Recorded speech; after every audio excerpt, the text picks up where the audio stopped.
Welcome back, casters. Tormentic here, and today we are going to do a brief recap, if you will, of the amazing live stream last night that Nick Strength in Pokemon did with the new president of MetaZoo, Charlie Herlocker. If you haven't had a chance to watch it, I will leave a link in the description. Go and check it out. It is 2 hours long. It is well worth the watch, though. Pretty much any and every answer that we could have been given right now with the new company just being formed, buying MetaZoo, trying to actually move forward, everything that we could have, all the information that we could have gotten, we got from that interview. So I highly recommend everybody go and check that out. But I wanted to do a brief recap, though, just because I haven't been this excited to make a MetaZoo video in almost a year. Like, I'm not even going to lie to you. There was just so much positivity. There were so many good things that we got from that interview that I just wanted to make sure I highlighted some of them. The first thing I want to talk about is something that I've speculated about over the last couple of weeks, and that's that MetaZoo is not owned by GameCubator. Charlie came out and pretty much said MetaZoo is its own entity. It is partnering with GameCubator to bring the product out, but they are two separate entities.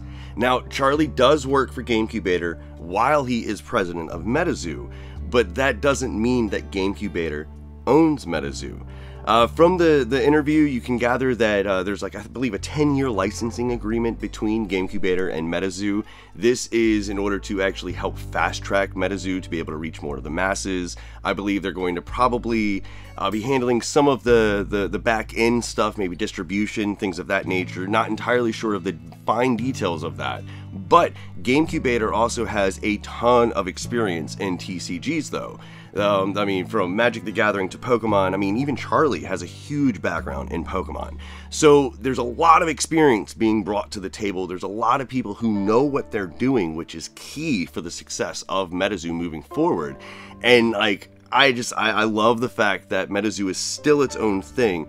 It's being helped out by GameCubator, and they came together in order to actually start this process of trying to revive the brand of MetaZoo. I know one of the biggest questions people have right now are if any of the actual original artists are going to be coming back to MetaZoo now that it's back up and it's running and they're moving forward.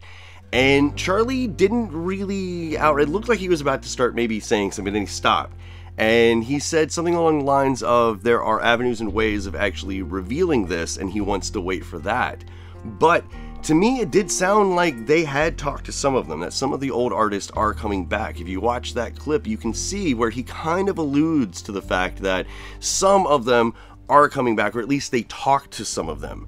Now, this brings me to the next big point of MetaZoo is no longer going to be horror-based. That's actually a quote from Charlie from the interview. And I don't want to say that the entirety of MetaZoo, what it was before from Cryptic Nation to Native, was horror-based, but there was a lot of dark imagery. The big card that comes to my mind always is Black Mass. And he was very focused on the fact that he didn't want to limit MetaZoo to being a quote-unquote horror franchise, that there's so much more possibility that this franchise actually has. That's not saying that there won't be some scary cards, or there won't be a big bad that actually is scary, or there's some of the cryptids won't be more scarier than others. But it's not going to be that horror-esque, that dark type of art. And the other big thing, too, that I really want to point out is that he specifically was talking about how they didn't want one medium or one art set or one art style, if you will. Where MetaZoo traditionally, from Cryptic Nation to Native, it had different art. The art fluctuated a little bit, but it was all that same type of art. Thinking off of Pokemon, there's so many different mediums that they have used over the years to actually get to where they are. They've used traditional, they've used watercolor, they've done claymation type stuff, they've used like fabric for some of the actual images and things. And I love the idea of them not limiting themselves to just watercolor. And I mean, don't get me wrong, the images are amazing. Every single one of the artists that did stuff before, I love that artwork. But I love the idea of them allowing the artists to actually use other mediums. And that was something else that he really talked about too, was not limiting the artists, not giving them guardrails, pretty much in essence, giving them parameters of, hey, this is what we need, let's see what you can do.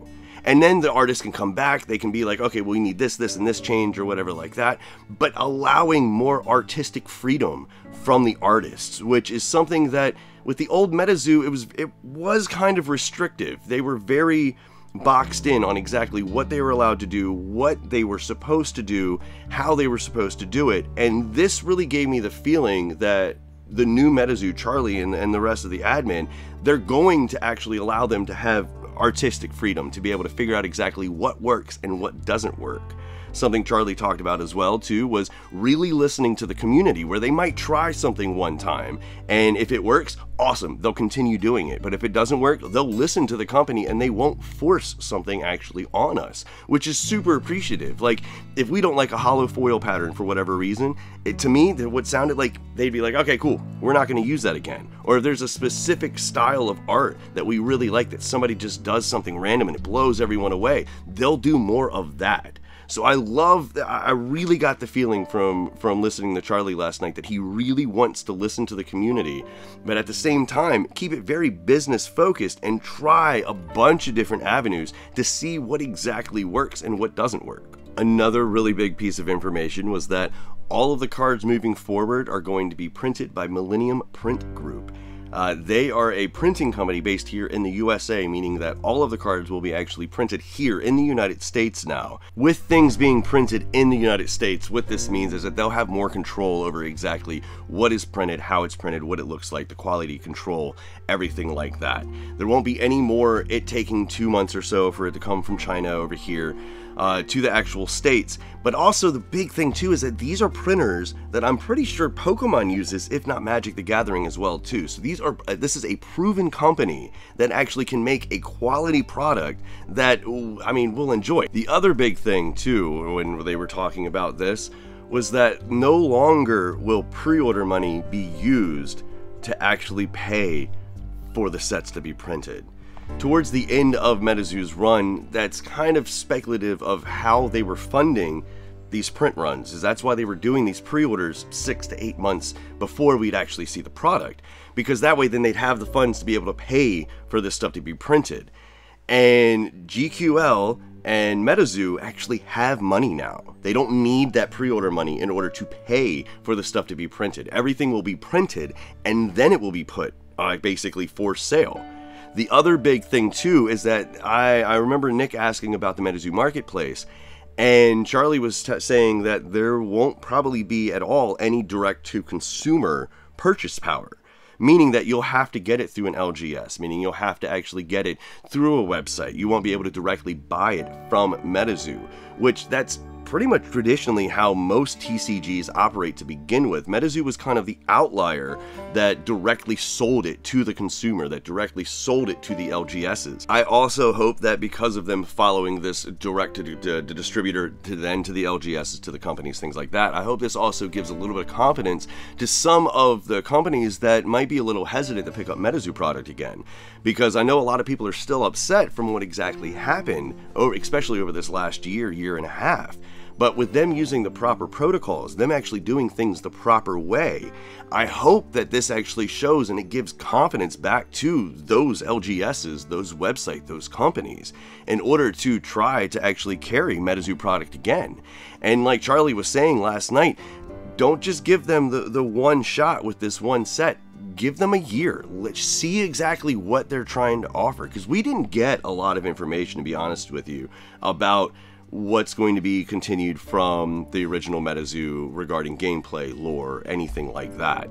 We know we are getting a new product. We know we are getting something that is going to be different from what we originally had, but we don't have a lot of specifics. I fully feel confident that we will get them as we get closer, because he did say that the first product, I believe, was coming out towards the end of Q1. Now, a lot of people were like, well, wait a minute, hold on, time out.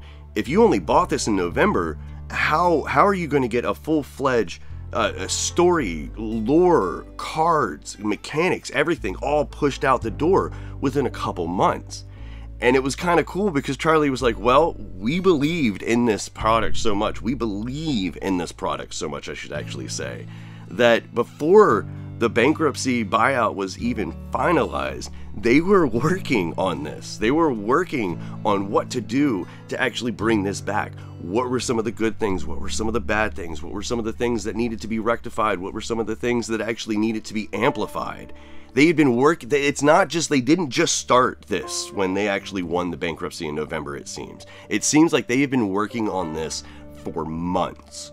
So to be completely honest, we don't know where they are in that timeline. If they have a plan to get a product out by end of Q1, they have the manpower, they have the resources to do that. And if they've been working on it for the last couple months, then I fully feel confident that they'll be able to actually deliver on that first product. Now, I know you all come to my channel because I'm the lore guy when it comes to MetaZoo. I'm the one that is focused on the story, the IP, the characters. And we didn't get a lot of information from that interview last night. And I'll be honest, I have had a conversation with Charlie. We've talked for a couple hours, and I am absolutely excited for the direction that they're taking. Some of the stuff, I can't say anything really about it. I even signed an NDA, everything like that. But what he did say in the interview last night was that they really wanted to focus on what worked for MetaZoo and what didn't work for MetaZoo. What were some of the characters that actually are absolutely the embodiment of MetaZoo, and what are some characters that are kind of just like, eh. And I'm not talking just like Sam or anything like that. I'm talking cryptids, I'm talking everything in general. So they're in that process right now of really trying to define exactly this question, because this was a question that he brought up multiple times in this interview. This is something that him and I talked about too when I actually had the phone call with him, which is, what is MetaZoo? Now, this answer kind of has two different parts in my opinion, because you have what is MetaZoo when it comes to the story, when it comes to the lore, and you have what is MetaZoo when it comes to the community. When it comes to the story, MetaZoo is literally the real life stories that have been passed down for generations about these mythical creatures, these cryptids, Bigfoot, Jersey Devil, Mothman. I mean, not just US based either too. We're talking about the yokai that used to actually sit on Japanese court back in like 500-600 years ago. We're talking about the Grimm fairy tales, not just the Grimm fairy tales, but the original stories that the brothers gathered and then translated to make the compendium of the Grimm fairy tales. That is what MetaZoo is. MetaZoo is that magical connection between these creatures and humanity, and how we coexist, and how they actually benefit us and we benefit from them. But at the same time, it's that interjection of that mystery, of that magic. That is the story of MetaZoo, in my opinion. Same token though, the story of MetaZoo is a group of people who fell in love with these mythical creatures, coming together, forming these bonds, these friendships. There are friends that I have that I will have forever because of MetaZoo, because of some of the events that I went to, being a part of something that special, that superseded the individual, and it became about us. It became about every single person in this community. There are people that I never would have met if it wasn't for MetaZoo, all over the world. Australia, Europe, Dubai, Canada, Mexico, all over, that I become acquainted with, that I become friends with because of that. And to me, that is a part of MetaZoo as well. Because without those friendships, without those relationships, we wouldn't have anything. It'd just be, cool, shiny cardboard. But I have a random card that means nothing to anybody. But to me, it's amazing. Like this right here. This is a fan card. This is a fan card. I love this card to death because a friend of mine made it and sent it to me. Like simple little things that actually just blow up to become this huge, monumental, emotional thing. That's MetaZoo too. I love his focus though on that simple question of what is MetaZoo. Because, to be honest with you, I don't think the old administration knew what MetaZoo was while they had it, while they were running it. And here, they're trying to figure that out before they even release the first product. And I know he didn't give a lot of information when it comes to that, but I fully am confident that Charlie and company have an answer to that question. And they're going to show us exactly what MetaZoo is. Leave a comment down below though and let me know what MetaZoo is to you, what you think the answer is to what is MetaZoo. Because again, it's very personalized. It's one of those things where your answer might not be my answer. And that's amazing because it reminds me so much of the cryptids. It reminds me so much of this folklore that brought us together, the basis of all of this that brought us together to form this community. Like I said at the beginning of the video though, definitely go and make sure you watch the entirety of that interview. I'll leave the link in the description like I said. It's amazing, and if it doesn't excite you, I don't know what to tell you, because this man not only excites people for MetaZoo, for the continuation, the longevity of this franchise, but just excitement in life itself. Like, you could tell the joy he has when he's talking about this. And not just in regards to MetaZoo, but to TCGs in general. You can tell how TCGs have actually touched him. So please do yourself a favor, go and watch that interview. It is amazing. Thank you, Nick, for actually doing that. Thank you, Charlie, for actually joining him as well. I loved the transparency. I thought it was kind of funny too, though, because I saw there were a couple times where like you asked questions like, I can't really talk about that, kind of like with the artist reveal. So well done with all of that. But just thank you, because that interview, that video last night, that 2 hours is exactly what this community needed. It is exactly the answers that we needed, and it shows the direction that we're moving. Because, like I said, for the first time in a year, I feel like we have a clear direction. We, the public, might not know what that direction is, but management does. MetaZoo does. And to be completely blunt, we don't need to know that direction. If they know the direction, that's all that matters. Because, I'm going to say it, I'm going to be blunt, for the first time, I feel like MetaZoo actually has the right people in place.